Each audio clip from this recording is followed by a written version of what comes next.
Bonsoir à tous, j'espère que vous allez bien. Bon, on va commencer l'analyse de cette semaine. La semaine dernière, ça fait une semaine de fou. Vraiment, ça fait le premier vendredi du mois. Nous annonce de la Fed, les taux d'intérêt. Donc, ça fait un petit peu bordel partout. Mais la semaine est super bien finie.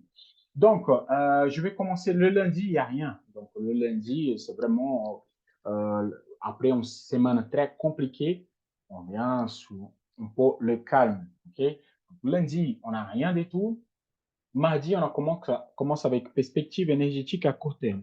Celui-là, cette annonce, elle impacte plutôt les Européens et pas trop les Américains, vraiment. OK? Mais on va accompagner quand même cette perspective énergétique. Comme je dis, si la perspective énergétique est sur les Européennes, je vous dis que ça fait une forte volatilité. Mais pour les Américains, pas trop. Donc lundi, mardi, plutôt calme. Mercredi, on commence déjà avec l'IPC de l'Allemagne le matin déjà, donc avant l'ouverture des Européennes, donc ça fait bouger fortement. Après, il n'y a pas trop de choses jusqu'à l'IPC des Américains à 14h30. Vous voyez que l'IPC il est toujours avant les ouvertures. Comme ça donne le temps de donner les résultats et les opérateurs des marchés commencent à préparer leur trade. Après, mercredi aussi, on a le stock de pétrole brut, qui c'était le jeudi la semaine dernière, ça revient au mercredi, c'est le jour normal pour le travail avec le WTI, le pétrole et tout ça. Et nous avons aussi une annonce très importante qui est avec un seul étoile ici, mais j'ai oublié le nom, c'est le stock d'essence. Voilà, production d'essence. Voilà, 16h30. Cette annonce-là, il n'y a qu'un seul étoile, mais elle est très, très, très importante pour les Américains. OK?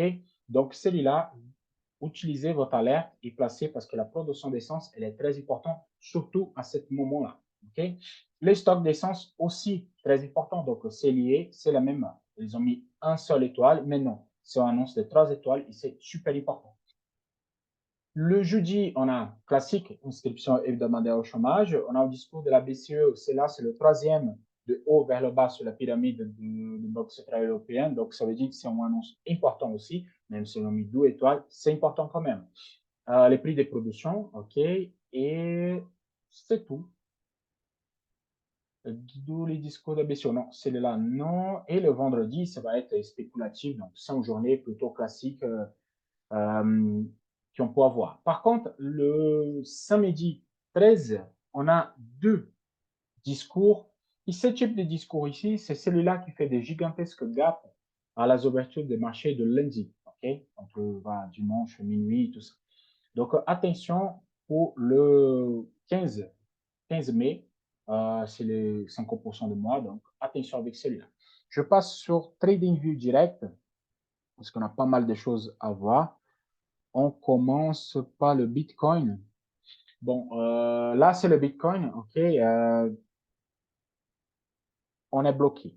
Vraiment, le Bitcoin, ça fait 6 semaines. Après la grosse hausse, on a 1, 2, 3, 4, 5, 6 semaines qu'on reste bloqué sous cette zone-là. Et moi, je ne crois pas qu'on va dépasser pour l'instant. Okay? Il faut vraiment des bons catalyseurs pour le faire travailler.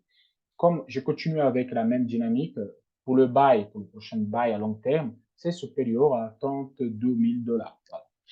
Mais on va travailler pour le trade cette zone de 28 520. Pourquoi casse vers le bas, on fait des ventes, casse vers le haut, on fait des achats, et on va rester comme ça jusqu'à ce que le Bitcoin il a envie de partir encore une fois. Donc ici, on a un canal horizontal, OK, et moi je fais plusieurs fois cette hauteur, je parlais avec les vidéos antérieures du canal horizontal déjà, et ici, nous avons sur le graphique de H1, dans le canal horizontal, ce triangle symétrique, OK, ce triangle symétrique qui a été cassé, OK, ça fait un casse, il est revenu retester, hop, ça fait ça l'axe direct du triangle. Cette base de triangle, ce petit point ici, ça fait une forte zone de support. Okay? Donc là, notre prochaine perspective, c'est la zone de 30 000 dollars, OK, pour le Bitcoin. Et après, le haut, le canal horizontal à 30 500. Et pourquoi pas, si on casse, on peut envisager la zone de 31 800 ou finalement les 32 000 dollars. OK? Je viens sur M15, même si je ne dis pas pour les gens trader au M15 sur le Bitcoin, mais vraiment, pour faire les bails ici, hop, il faut dépasser les 30 000 dollars. On travaille la zone. Je vais enlever celui-là, je vais passer tout de suite pour vous. Comme ça, c'est beaucoup plus simple à comprendre. Ça fait ici, ici.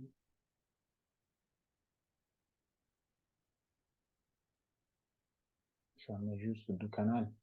Après, on va ajuster conforme la semaine. OK. Voilà. Donc, c'est simple. Casse des 29 350.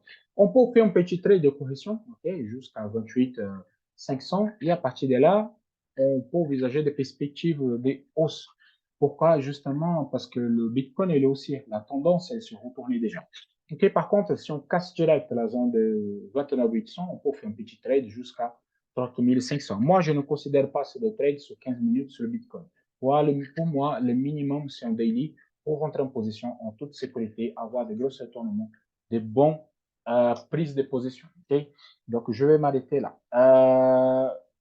On vient sur le gold, parce que le gold, c'est le plus intéressant. C'est là, la plus grosse demande qu'il y a est sur le gold.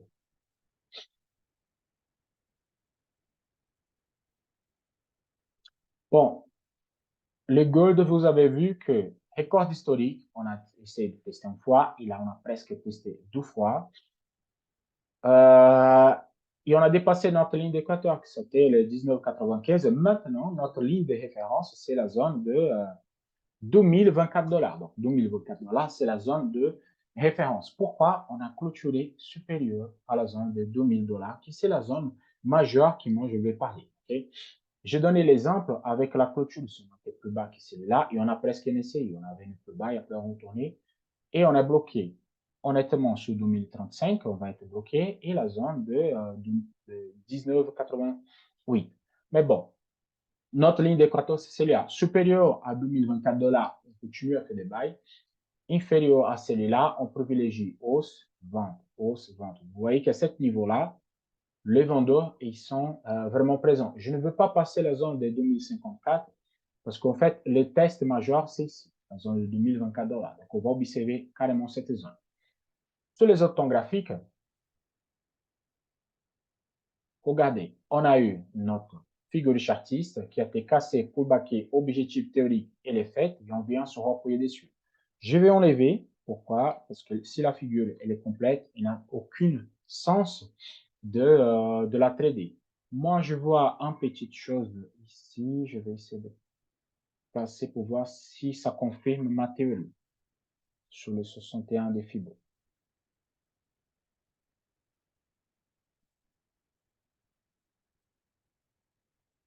Pardon.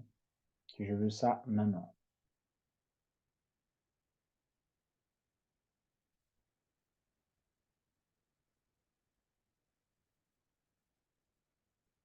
Je pense que pourquoi elle ne veut pas. Pardon, excusez-moi.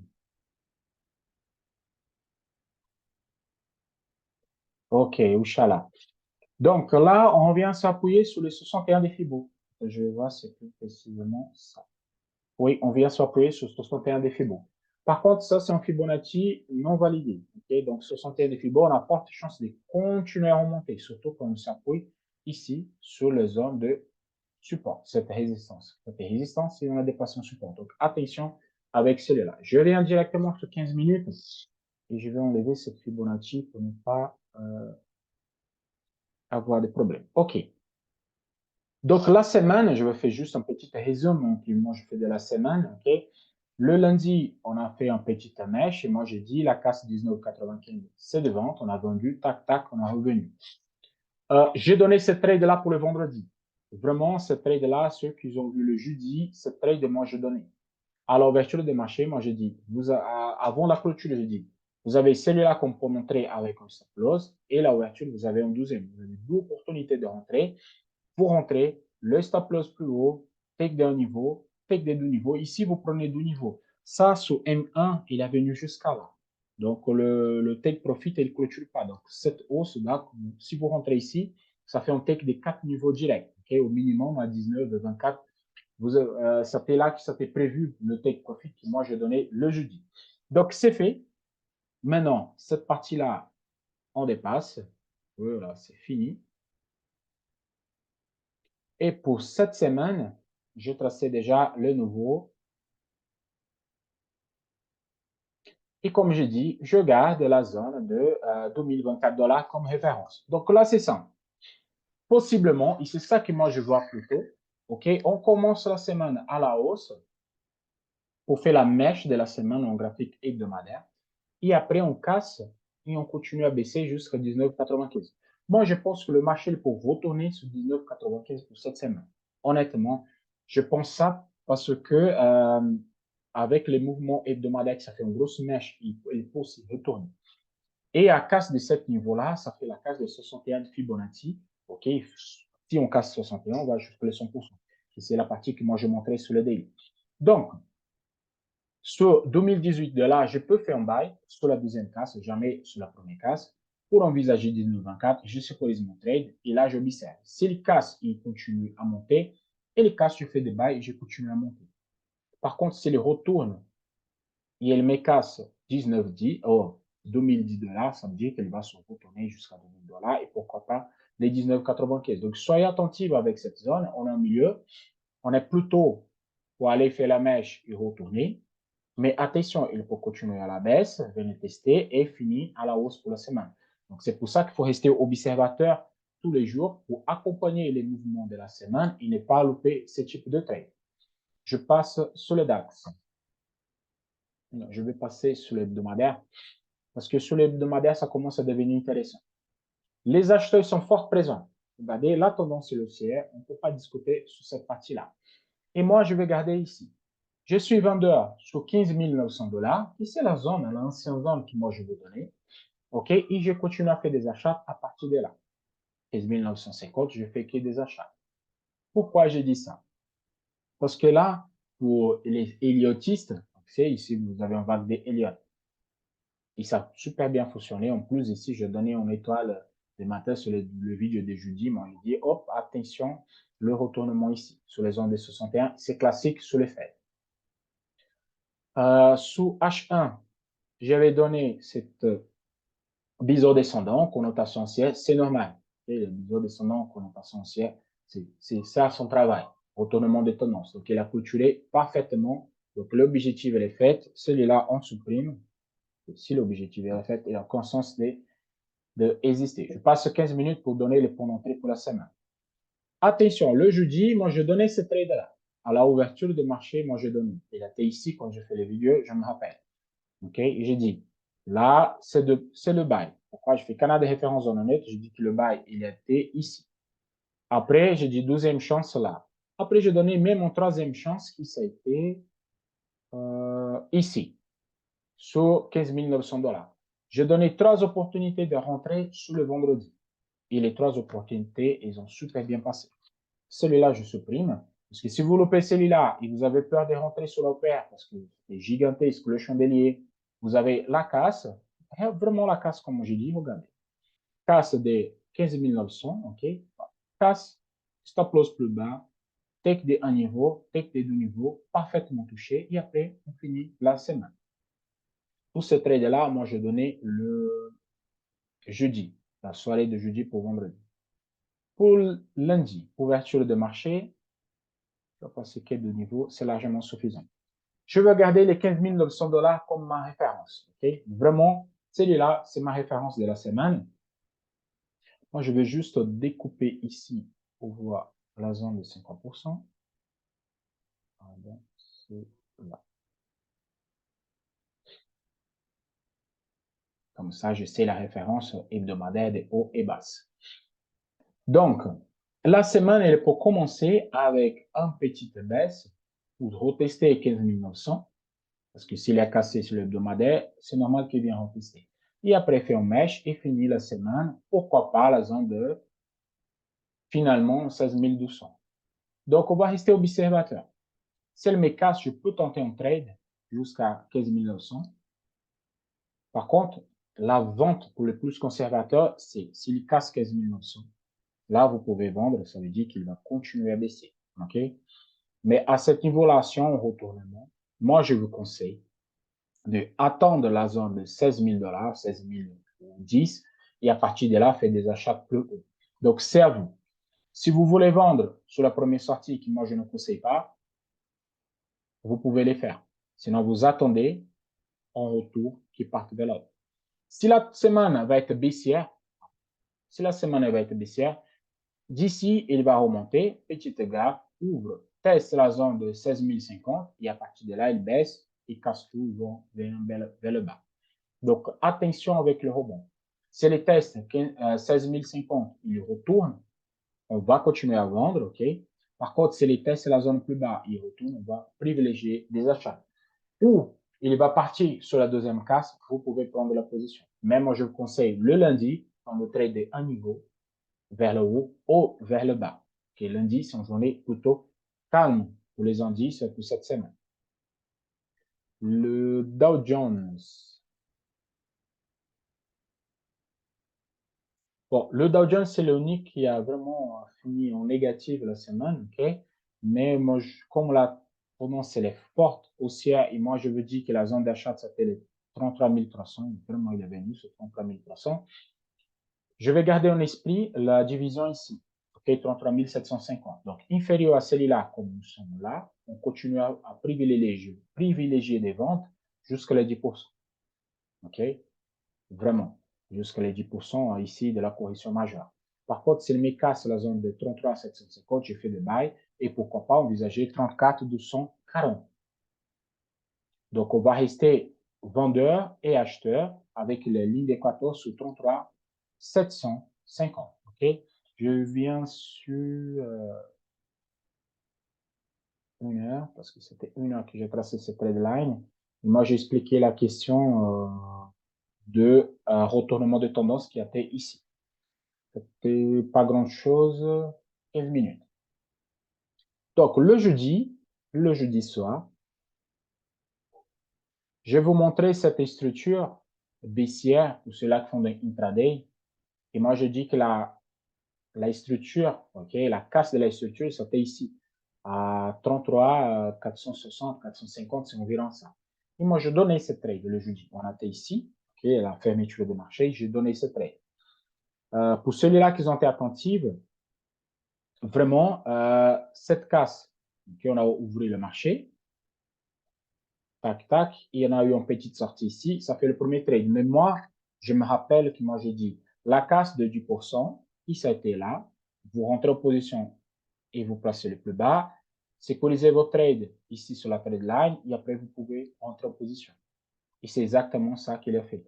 Ceux-là qui ont profité, honnêtement, regardez, rentrer en position, et il est venu retester, hop, casse du premier niveau, break-even, take des deux niveaux, et pourquoi pas en plus.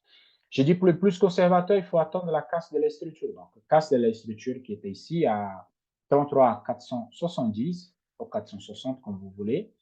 Casse pullback là-dessus. Là, c'était un bon point d'entrée avec un stop loss et take des un niveau, non, take des un niveau, take des deux niveaux précisément. Donc, soyez attentifs quand je donne ce type de trade, parce que vraiment, la exécution, elle est parfaite. Et moi, je dis qu'on a été vendeur si on casse le 32 900, que c'était logique. OK? Donc, pour demain, ça c'est juste un commentaire de la semaine dernière.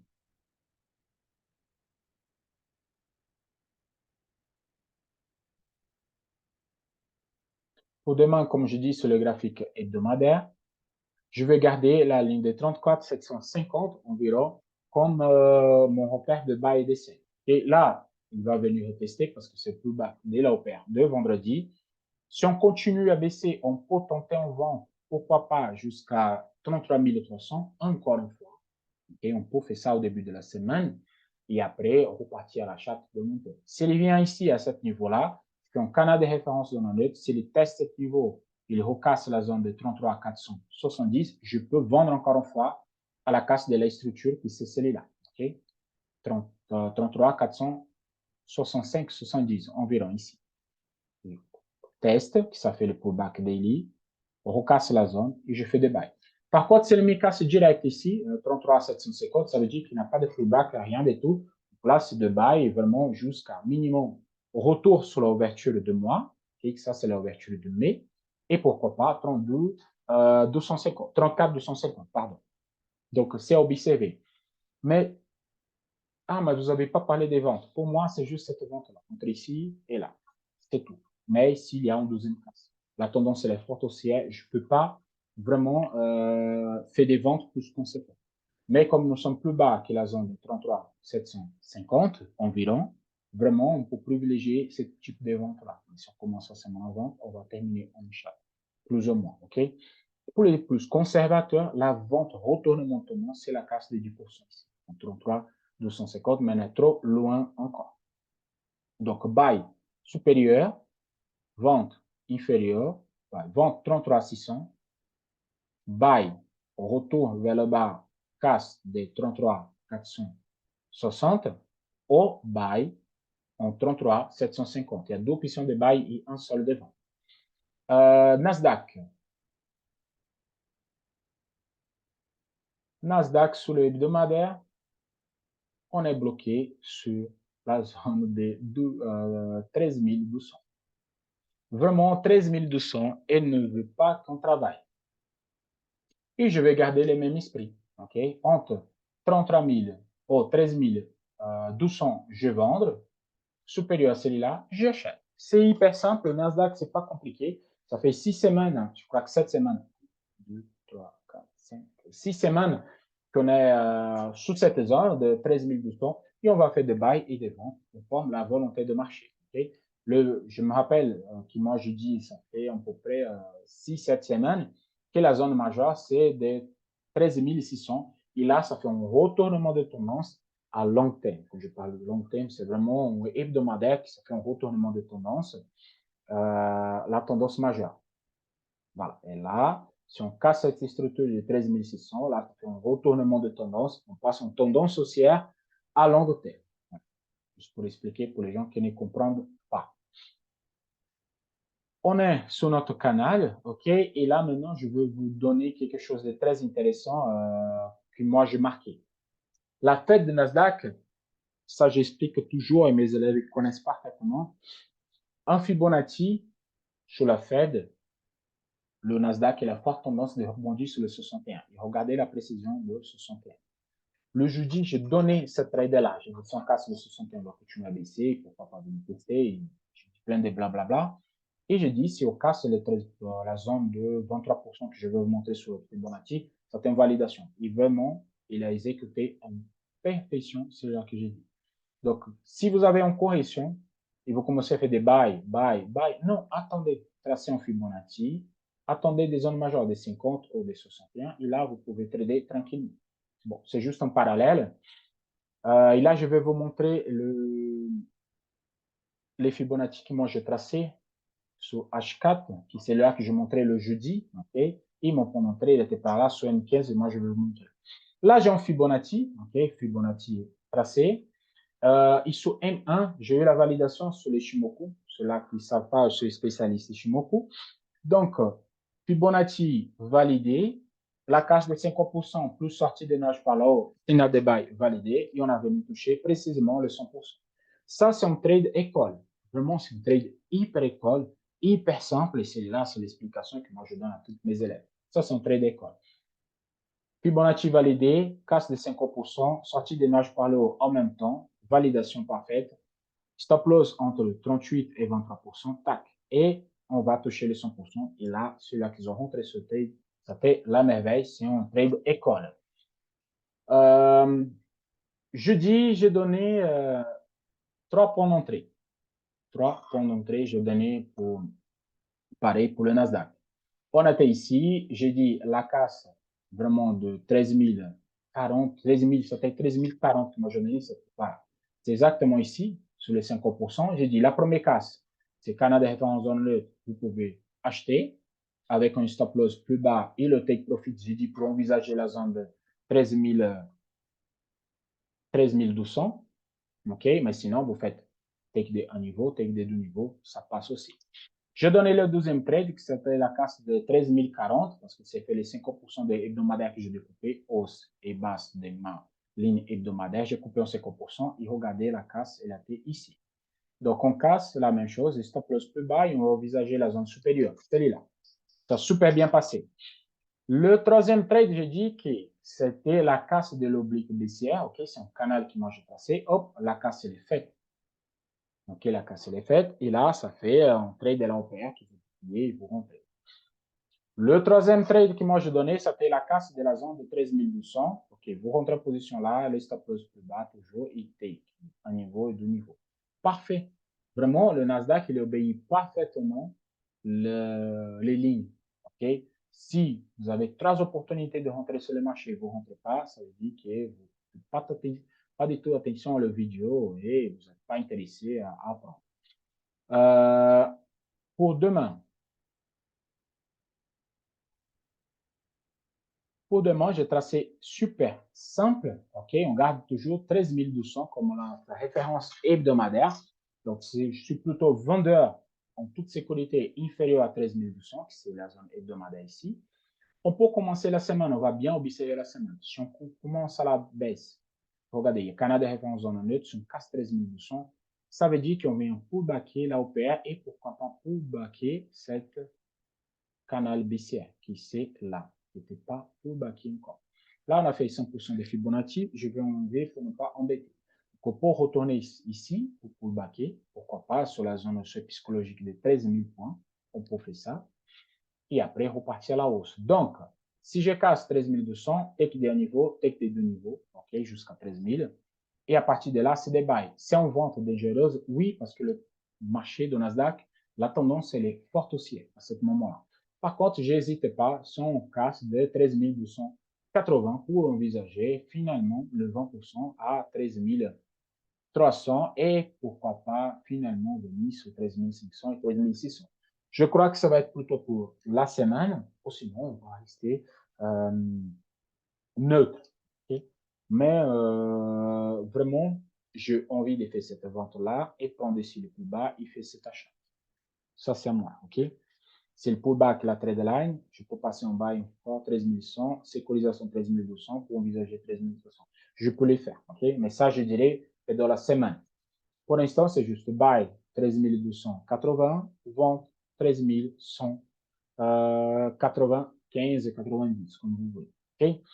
Je souhaite à tous une excellente soirée. On se voit demain soir pour de nouvelles aventures. À la prochaine. Ciao, ciao.